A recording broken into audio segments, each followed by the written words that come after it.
नमस्कार, मैं हूं मृत्युंजय कुमार झा। शाम के 5:30 बज चुके हैं और अगले आधे घंटे तक आपके सवालों का सबसे बड़ा मंच तैयार है। अगर आपने कमोडिटी मार्केट में ट्रेड किया है या फिर नया ट्रेड करना चाहते हैं, जानना चाहते हैं कि आपके लिए बाजार में कहां पर कमाई के मौके बनेंगे, तो आप सवाल पूछिए। नंबर आप नोट कर लें जिस नंबर पर आप सवाल पूछना चाहते हैं, 02223001634। इसके अलावा आप 02223001635 पर भी अपना सवाल पूछ सकते हैं।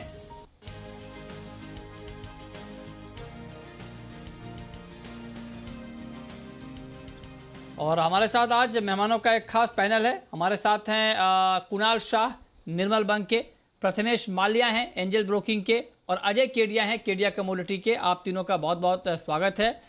और चर्चा की शुरुआत करेंगे गोल्ड के साथ। हमने एक पोल किया है कि दूसरी छमाही में, हालांकि जो पहली छमाही है वो गोल्ड में गिरावट की छमाही रही और कीमतें कम हुई 8 से 9% तक, लेकिन क्या दूसरी छमाही में भी गोल्ड की रफ्तार धीमी रहेगी या दाम बढ़ेंगे, इसको लेकर के हमने एक पोल किया है। पोल के नतीजे क्या है पहले आपको ये बता दें, फिर हम चर्चा की शुरुआत करेंगे। तो हमने ये जानना चाहा कि दूसरी छमाही में यानी दिसंबर तक गोल्ड का प्राइस क्या हो सकता है। तो केडिया कमोडिटी और आईआईएफएल सिक्योरिटीज और कोटक सिक्योरिटीज, इन तीनों ब्रोकरेज हाउस का मानना है कि आपको 52,000, केडिया कमोडिटी का 52,500 का टारगेट है और बाकी दोनों का टारगेट 52,000 का है। एक्सिस सिक्योरिटीज और चॉइस ब्रोकिंग का मानना है कि आपको 51,000 का भाव दिख सकता है साल के आखिर तक। मोतीलाल ओसवाल का मानना है कि 50,500। पृथ्वी फिनमार्ट और ट्रस्ट लाइन का मानना है कि 50,000 तक ही भाव जाएगा। आनंद राठी और ट्रेडबुल्स ने 49,000 के भाव पर दांव लगाया है। तो मतलब कि सारे ब्रोकरेज हाउस ये तो मान रहे हैं कि दाम बढ़ेंगे, रेंज अलग अलग है, नीचे में 49,000, ऊपर में 52,500। तो कुणाल जी, मैं ये तो पोल की बात है, पहला सवाल पोल पे ही पूछ लेता हूँ। क्या आपको भी लगता है कि दूसरी छमाही में गोल्ड के दाम गिरेंगे नहीं, कम से कम बढ़ेंगे? जी हाँ मृत्युंजय जी, जो मेजर इकोनॉमीज है वो आगे जाके स्लो डाउन देखने मिलेगा। इंडस्ट्रियल प्रोडक्शन से लेके सभी लीड इंडिकेटर्स जो रहते हैं वो स्लो होने के आसार दिख रहे हैं। तो उसके चलते हुए गोल्ड सेकेंड हाफ में ध्यान तेजी का ही रहेगा। सो आज का इंडिविजुअल इंट्राडे का नहीं, पर मैं थोड़ा लॉन्ग टर्म आउटलुक दूंगा तो बहुत ज्यादा मंदी नजर नहीं आ रही है और साल के एंड तक डेफिनेटली आउटलुक तेजी का ही बनेगा गोल्ड में। अच्छा, तो आप कह रहे हैं कि साल के अंत तक आउटलुक तेजी का ही बनेगा गोल्ड में, तो आप सहमत हैं इस पोल के नतीजों से। अब आज की बात करते हैं। आज भी गोल्ड में बहुत अच्छी रफ्तार दिख रही है। इंट्राडे में 400 रुपए से ज्यादा गोल्ड के दाम बढ़ गए थे। अभी भी गोल्ड में करीब करीब 350 रुपए की तेजी है। और आज चूंकि अमेरिका में जॉब के आंकड़े भी आने हैं, डॉलर काफी मजबूत हुआ है, उसके बाद भी इंडियन मार्केट में गोल्ड के दाम बहुत बढ़े हैं। इसके पीछे रुपए की कमजोरी भी एक वजह है। आज डॉलर के मुकाबले रुपया यहां पर काफी गिरकर बंद हुआ, तो उससे भी मार्केट के सेंटीमेंट को मजबूती मिल रही है। तो प्रथमेश माल्या जी, मैं आपसे समझना चाहता हूं कि क्या शाम के कारोबार में गोल्ड में कुछ और तेजी की संभावना आपको दिख रही है? नमस्कार मृत्युंजय, मेरे ख्याल से जिस हिसाब से डॉलर स्ट्रेंथ हो रही है, मेरे ख्याल से गोल्ड और सिल्वर में जो है इन्वर्स कोरिलेशन है इस कमोडिटी में वैसे ही देखने को मिलेगा। तो मेरे ख्याल से अगर आज के शाम के सेशन में कुछ ट्रेड करना है तो मैं यहाँ पे 47,360 370 की रेंज में गोल्ड चल रहा है, यहीं पे सेल करने की सलाह दूंगा। 47,590 का स्टॉप लॉस रखूंगा और नीचे में टारगेट 46,980 के रखूंगा। मेरे ख्याल से मैं सोना बेचूंगा आज के सत्र में। अच्छा, आप बेचेंगे। अजय जी, आप भी बेचेंगे या आप खरीदेंगे गोल्ड? गुड इवनिंग मित्र जी। देखिए, अगर हम बात करें तो ऑलरेडी प्राइजेस के अंदर जो गेन्स आया है वो डोमेस्टिक मार्केट में रुपए की गिरावट की वजह से आया है, जबकि इंटरनेशनल में हमने पिछले 15 दिन से देखा है सोना करीबन 1750 से लेकर 1790 के बीच में ही ट्रेड कर रहा है।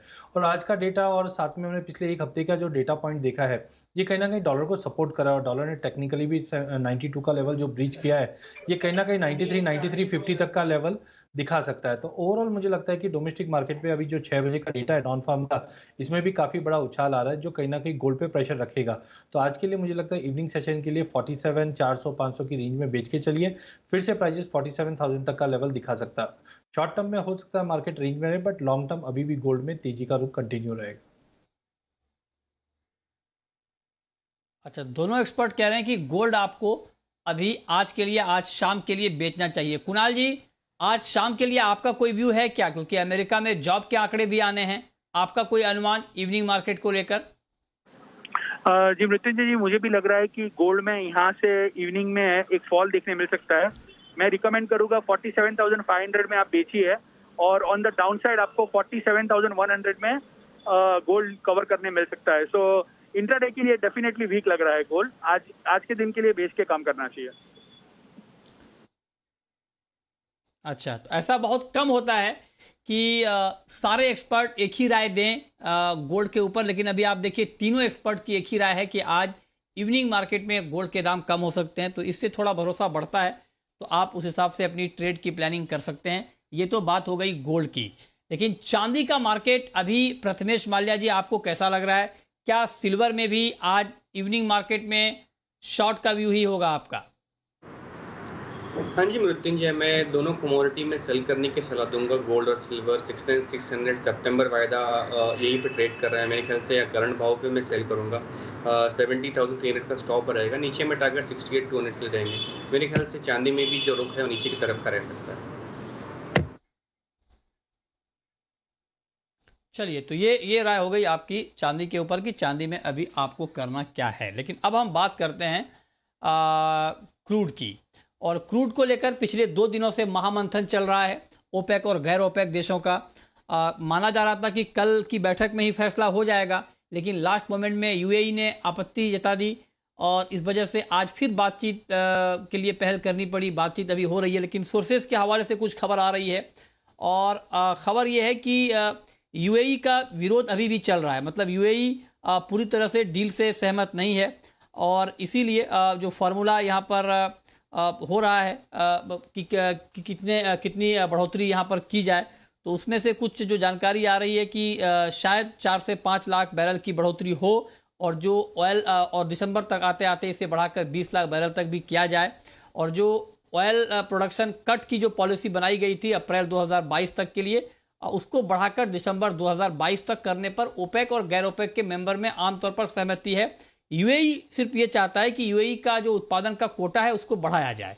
तो मैं कुणाल जी आपसे समझना चाहता हूं, पूछना चाहता हूं कि आपके हिसाब से क्या हो सकता है, और जो भी हो सकता है उसका प्राइस पर क्या इंपैक्ट हो सकता है?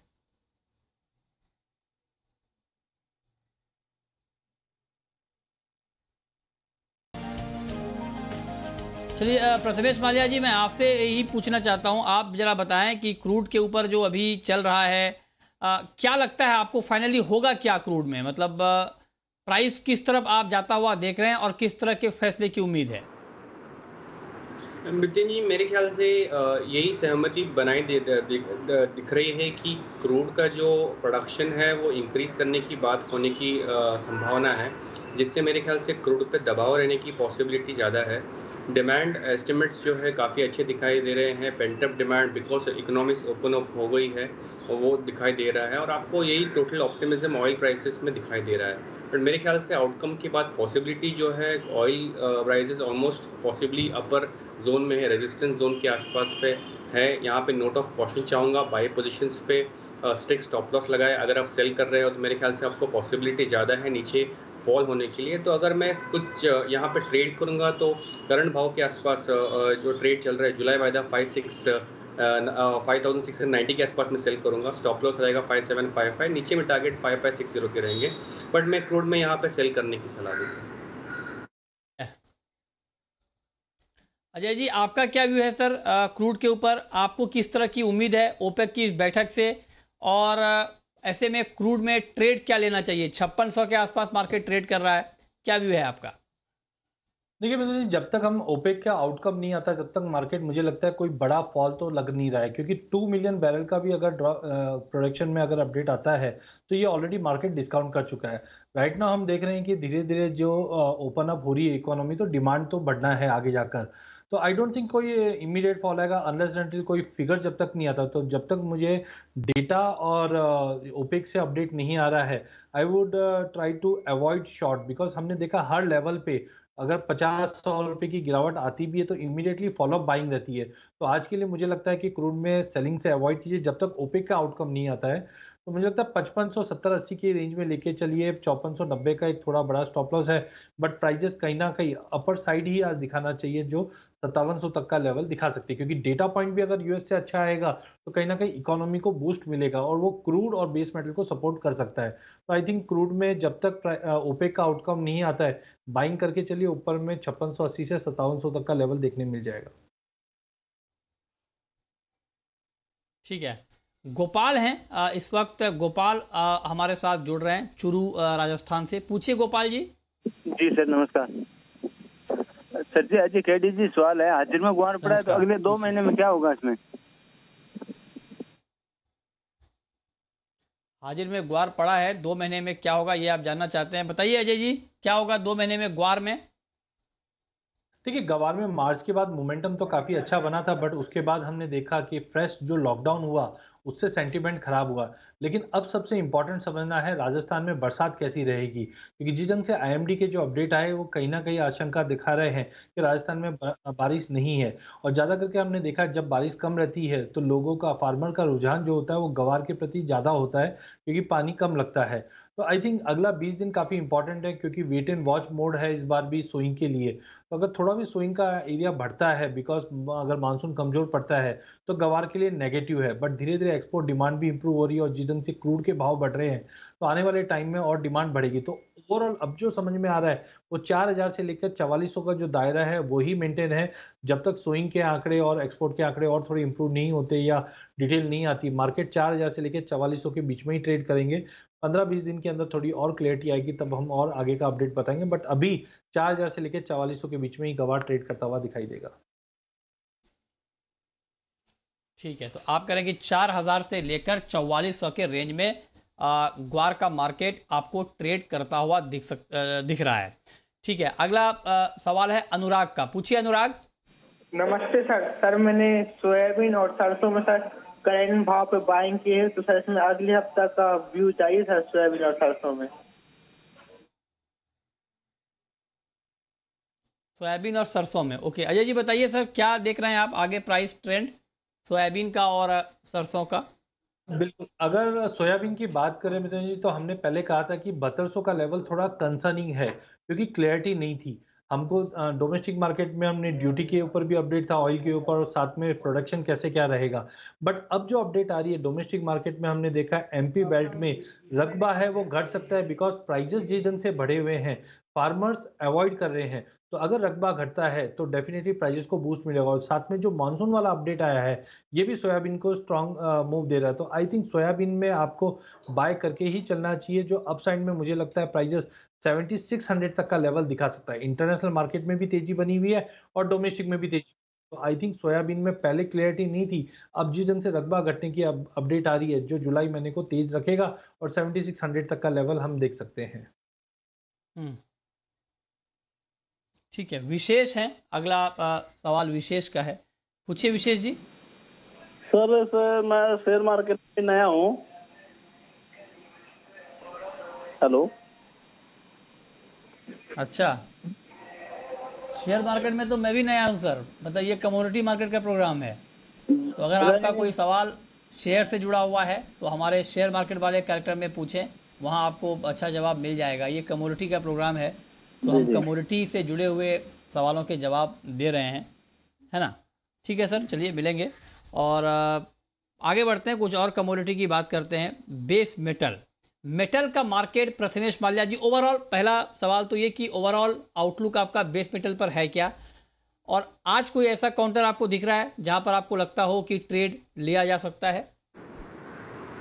आई थिंक ओवरऑल मेटल्स की बात करें तो कंसोलिडेशन मोड में है। इस सारे मेटल्स में अगर मुझे परफॉर्मेंस अच्छा आने की पॉसिबिलिटी दिखाई दे रही है तो मेरे ख्याल से कॉपर में दिखाई दे रही है, बट मैं कॉपर में सेल करने की सलाह दूंगा। 721 के आसपास एक कमोडिटी ट्रेड हो रही है, 722 में यहाँ पर सेल करूँगा, 724 का स्टॉप लगाऊंगा और नीचे में टारगेट 715 की रखूँगा। दूसरी कमोडिटी जो मेरे ख्याल से अच्छी लग रही है वो निकल, बट अगेन निकल जो है रेजिस्टेंस जोन के आसपास है, तो यस निकल में वॉलेटिलिटी भी काफ़ी ज़्यादा है, तो यस वॉलेटिलिटी को देख के ही मैं इस कमोडिटी में प्ले करूँगा। बट मेरे ख्याल से सबसे बेस्ट कॉन्फिडेंट जो मैं मेटल यहाँ पे मूवमेंट दिखा सकता है वो है कॉपर। ठीक है, आकाश हैं यूपी से, पूछिए आकाश जी। सर मेरा सवाल मेंथा पर है, केडिया जी से सवाल है मेरा। और सवाल अपना बताने से पहले मैं ये कहना चाहूंगा कि केडिया जी के द्वारा दी गई मेंथा में जितनी भी कॉलें होती हैं ज्यादातर मैंने देखा है कि हिट रहती हैं, तो इसके लिए मैं उनका बहुत बहुत धन्यवाद करता हूँ। अरे वाह, चलिए बाकी मैं ये जानना चाहता हूँ कि अगर बहुत अच्छा मेंथा में जी, लोग ये जानना चाहते हैं कि 2000 का लेवल, काफी लोगों से सुना है मैंने कि 2000 का लेवल मेंथा में टच करेगा, तो क्या लगता है क्या 2021 में मेंथा 2000 के लेवल दिखा सकता है? चलिए बढ़िया है, अच्छा है और बढ़िया, लगातार आप लोग देखते हैं, अजय जी मेहनत भी करते हैं आप लोगों के लिए।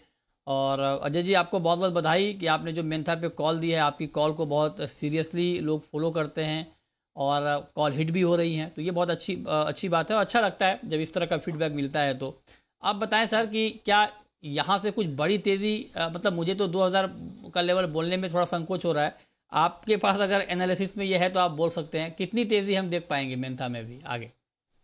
देखिए विजय जी, मेंथा जिस ढंग से हमने जून में लॉन्च होते हुए देखा, फिर से लॉट साइड में जो रिविजन्स हुआ उसके बाद मोमेंटम लग भी रहा था, वैसा ही हुआ। इस बार की अगर हम सप्लाई डिमांड की बात करें तो देखिए जो पेसिमिज्म बना था पिछले 1-1.5 साल में वो खत्म होता हुआ दिखाई दे रहा है, क्योंकि फ्रेग्रेंस इंडस्ट्री, अरोमा इंडस्ट्री में धीरे धीरे डिमांड इंप्रूव होगी। और साथ में इस बार हमने देखा जो बरसातें पिछले महीनों में हुई थी उससे डैमेजेस काफ़ी रिपोर्ट हुई है। तो ओवरऑल मुझे लगता है 2000 का लेवल तो काफ़ी एग्रेसिव उतना नहीं लग रहा है मुझे। टाइमिंग मुझे लग रहा है मार्केट 1200-1240 तक के करंट फंडामेंटल के हिसाब से ओवरऑल सीजन में 1240 तक के लेवल दिखा सकता है। टाइमिंग अराइवल प्रेशर भी है और मौसम पिछले 1 हफ्ते से खुला हुआ है। कैश क्रंचेस की वजह से थोड़ा सा अनसर्टेनिटी है हायर लेवल पे, बट आई थिंक 1000-1020 की रेंज में लेके चलिए। 1180 से लेकर 1180 से 1200 का जो रेंज है वो मुझे लगता है कि जुलाई एंड अगस्त तक दिखा देगा, but overall counter buy on drop का रहेगा। ठीक है, अगला सवाल है राहुल का, पूछिए राहुल जी। नमस्ते सर, मेरा सवाल है गोल्ड पे कि अभी 6 बजे डेटा है तो ऊपर में कहाँ तक जा सकता था वहां से मैं सेल मारूं या नीचे में कहाँ तक जा सकता था वहां से मैं बाइंग करूं? ये बात तो बिल्कुल सही आपने पूछी है और डेटा तो बिल्कुल देखना ही चाहिए। बताइए प्रथमेश जी, इस पर क्या आपकी राय है?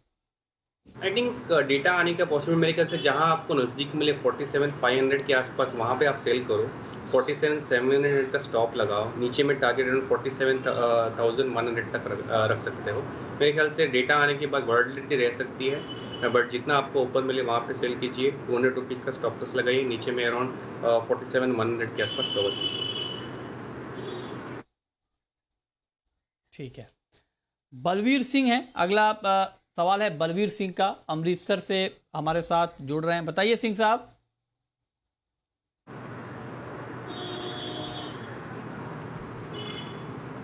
किया जाए तो कहाँ से सेल किया जाए, अगर बाय किया जाए तो कहाँ से बाय किया जाए? कौन सी कमोडिटी सर? सर जिंक और एल्युमिनियम। जिंक और एल्युमिनियम, बताइए अजय जी, जिंक और एल्युमिनियम में पहले तो ये कि बाइंग अगर करनी है तो उसका लेवल क्या होना चाहिए, और अगर शॉर्ट करना हो, सेल करना हो तो उसका लेवल क्या होना चाहिए? देखिए मित्र, मुझे लगता है बेस मेटल में खास करके एल्यूमिनियम, जिंक और लेड, ये 3 कमोडिटी पे बेच के काम बिल्कुल नहीं करना चाहिए। पूरे इस बार गिरावट में हमने देखा जिंक थोड़ा भी गिरता है तो उतनी ही तेजी से वापस आता है। तो ओवरऑल मुझे लगता है 236 के करीब को आप जिंक को लेके चलिए।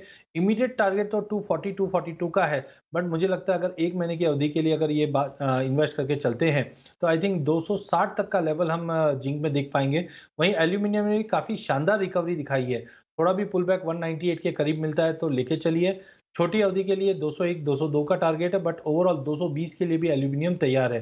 तो ओवरऑल बेस मेटल में बिकवाली से बचे और जो भी ड्रॉप मिले उसमें लेकर काम करना चाहिए।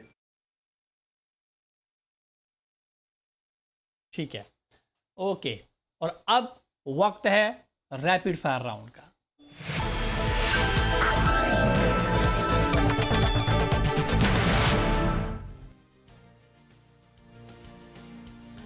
अजय जी, आपकी पहली रैपिड फायर कॉल।